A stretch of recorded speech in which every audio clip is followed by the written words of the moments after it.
How's it going, everybody? Welcome back. This week we are talking about first aid CPR. So we're breaking down the top 4 something. Top 4 things you need to be asking for you to get training scheduled. Yep. Okay. Here we go. Let's get into it. Here we go.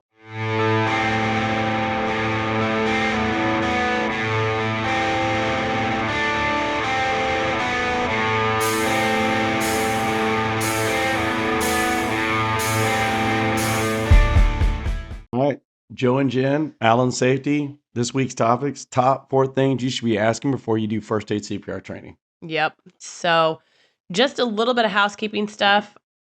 This is getting into our super busy season. We're getting ready to do a whole bunch of PPE assessments, lockout procedures, confined space assessments, 10-hour classes. And so we kind of had a chat. We're like, you know what? It feels right to dial back just a little bit to 2 times a month. We did it every week to kind of let everybody know what we're doing. Yep. So we did the drops once a week on the podcast the whole time that we've been doing this, but we're going to dial it back for maybe permanently. I don't know. We're going to feel it out. We're going to see how it goes, but we're going to dial it back to twice a month. So I just wanted to let you guys know that first off the top. Sorry for the voice. We've got kids and it's winter. So we thought we had an immune system. Turns out no. That's why we're doing a first aid episode. Yep. Because you have kids. I need some first aid right now. All right. So for those of you who don't know, I used to be in the military. I was a Navy corpsman. So originally I did CPR training for years, and I didn't think much about some of these ideas because of the setting we did it in. We always assumed that you did it in the setting that you were going to be doing it in.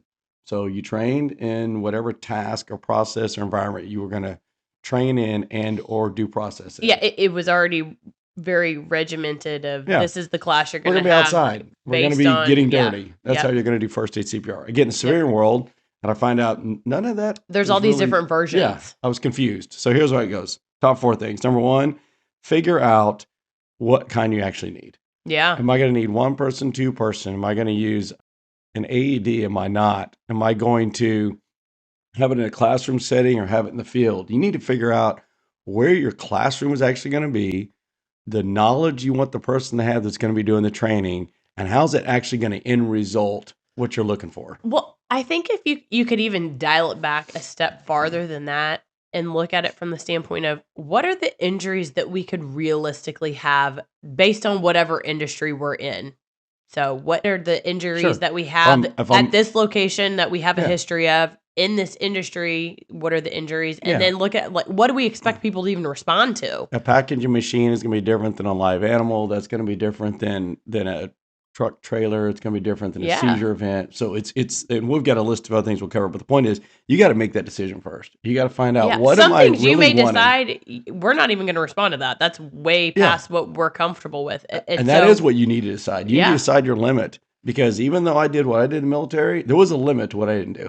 Yeah. And then that defaulted to other people with more experience in education. You also have to decide that. So you got to decide what kind of class you're going to have, what environment you're going to have, what's the end result, and then you got to decide what is going to be my stopping point at this class. So that's the first one. You got to figure that out. Yep. The second one is you got to figure out what exactly it's for. So, for example, are you going to be doing confined space entries? Maybe you're not.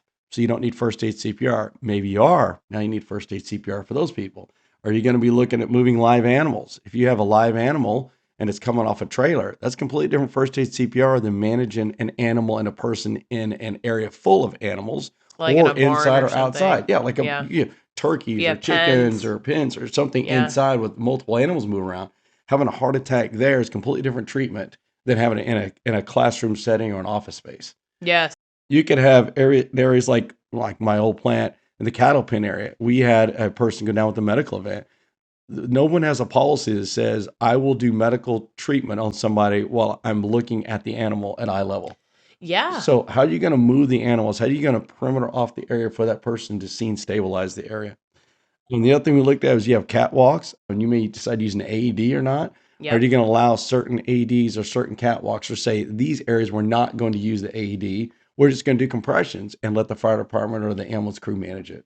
Yeah. Another one could be a cot-in. Are we going to allow people to work with someone caught in an auger, caught in a piece of equipment? Yeah. Who? Is that the first aid crew or is that my maintenance crew? Right. Maybe that's maybe my one volunteer of the same. fire and medical by the time they get there, most of the stabilization's been done. So maybe your first aid is stabilizing the scene. Yeah. And maintenance may be the one actually doing the cut out the auger of the machine or pulling a pin on a conveyor because fire doesn't know or ambulance isn't sure, so they default to you. You got to ask those questions. What for? Well, and I think you can take it all the way back and tie it into when you're doing your annual visits with your fire department. Are they paid or are they volunteer? Yep. Because that could be changing what they're able or they have the skill sets or the tools or the Absolutely. equipment to even do. They may not have the tools and the equipment to do or the crewing anymore. to do some of these tasks, and that may kind of change the training that you're going to have to provide for your folks. Absolutely. Another one is so that's your second one. Decide what you're going to do it for. Yeah. What are the categories? Now you go down to your weird section. Now, what are the weirds? Arc flash. Everyone has an MCC room. Yeah. Are you going to expect your people to respond to an MCC room? Responding to someone in a burned event in an MCC room is completely different than someone laying in a perfect environment in a classroom when everything looks exactly right. Yeah, like an office setting. Yeah, that's not the same thing. But the same thing shown at that Yeah. event. So what would you do? Another weird one would be a backboard.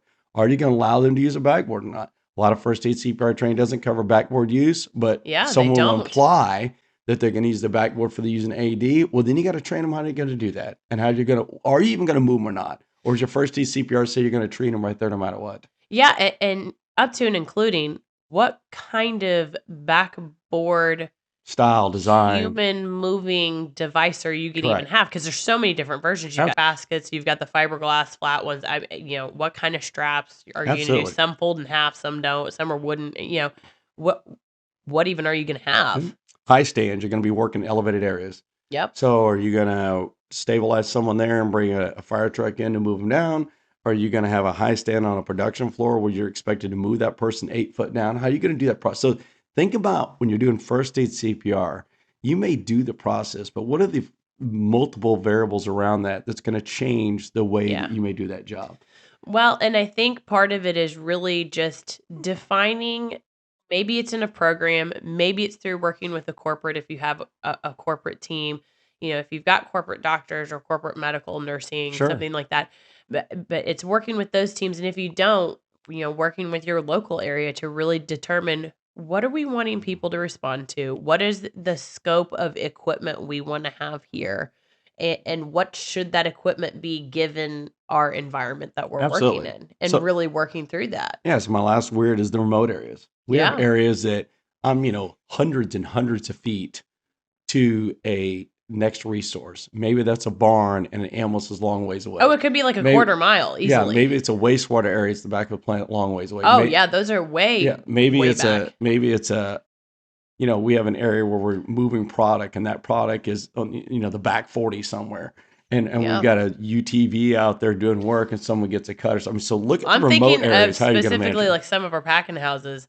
Yeah, the wastewater is way far away. Yeah, it takes a couple of minutes. So it's a long walk. So that's why they have the little UTVs and stuff. Right. So you have to get back there. So basically, if someone's driving a UTV to go back and forth, because they're too far to walk. That's telling you that's a remote area. Yeah, I'm thinking of some of our complexes where we may have a plant and a hatchery and a mill or whatever kind of on the same, we'll say, property. Right. Or it's like really across the street, but you you drive almost. it. You drive it because it's too far. So if it's a remote area, you got to think about how you're going to stabilize that person, give them medical care, and wait for the timing for the agencies to get there. Yeah, are we moving them or are we not? And how do we make those determinations? And so I think what I'm hearing, the biggest thing is typically when we get some kind of first aid CPR, BLS, ALS, whatever the case may be, we are getting skill sets to treat a human being, but those are being displayed to us in a classroom or a conference room, and it's perfect.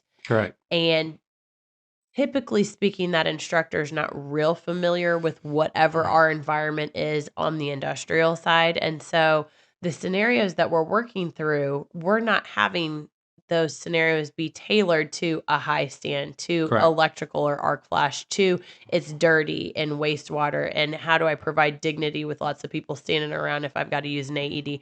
We're not tailoring the training to include some of those things. And so I guess the question really becomes, do we lean on the trainer to provide that? And is that something the trainer is willing to provide? Or is that something that we have to catch up then on the back end as a location if they won't? Because somehow we still have to close that gap and close that circle. So my other side of it is legal disclaimer. These are our opinions. You can do whatever you want to do. And also, we don't teach first aid CPR. So this is one of those things that I used to for years, and I still work medical events today. I mean, I still work car wrecks and events. So I'm going down the road. Well, it's because you have a medical background, but you're just not certified to teach it any longer. Right. So the point of it is, this is just what you want to think about. And our fourth one is the dignity side. I spent a lot of my career working on the how to protect the scene, how to protect the environment, how to protect the dignity of that person, whether it be an eye wash in a shower. We're expecting to use it for first aid CPR, but let's give them, we're going to sit here and wash somebody off for 15 minutes in the cold water in an outdoor setting. Let's give them some dignity. Yeah. We actually think about when you're treating somebody in a scene, whether it be maybe they have a seizure and they're driving a vehicle on the property. I've worked those, and you've seen stabilize. You don't let just everybody walk by and take a picture. You don't let everybody look at everything that's going on. Yeah, you've seen stabilize the area, manage them, because take care of them. And then there's other events it would happen to, but you should have, like we talked about, I've got to decide what kind of training I want to have. What is going to be the end use for this training? All these weird one-offs that my environment has that normal, like an AED. You don't use an AED a lot of times in the morning where I work because it's covered in water. So there's a 2-hour period we don't use an AED. You may move someone off the floor or that area to use the AED, or 30 minutes later, it's not an issue. It's that weird environment you have. And then the last one is, how are you going to manage the dignity of that person for everything you're expecting to do to help them during that medical scenario? Well, given wherever they end up having the event, it could be an employee parking lot, it could be in the main hallway. Absolutely. They have the right to not have everybody staring at them when they're having a vulnerable moment.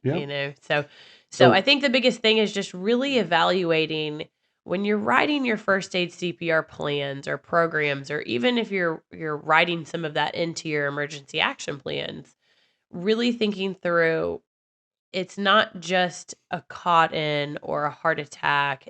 How would this genuinely play out in different areas of our facility, and making sure that we're giving the managers and supervisors the tools they need to navigate that environment. Correct. and also while this is going on. Correct. And figuring out how to kind of dovetail and join those together. That's correct. So the only training we do close to this, we do some instant manager training. We talk about some of these scenarios and different examples. Yep. And like I said, whatever you decide to do at your location, start with what is the end result. Yeah, where do you want to end up? Yep. That's probably the easiest way to do it. Where do you want to end up, and what is the expectation you have of your managers, and what do you want them to be able to do? And then just, making sure that we've got some kind of program and training that supports getting to that end result. Absolutely. So that's our episode for today. We appreciate it. Thanks for listening. All right, guys, take care. Have a wonderful week. Stay safe. Thank you for listening to Safe, Efficient, Profitable, a worker safety podcast. If you're looking for more in-depth discussions or step-by-step solutions on all of the different safety and regulatory topics, please visit us at www.allensafetycoaching.com for web-based virtual coaching and training, or at www.allen-safety.com to book our team for on-site services, training sessions, to order merchandise, to learn more about our team and what services we provide in the field, or just simply to request a topic for us to cover on our next podcast. If you found today's podcast helpful and would like to support our podcast further, please help us by subscribing, liking, and sharing this podcast with anyone that could benefit from the information we cover here, as that helps us to continue to put out this free content. Thank you so much for your support.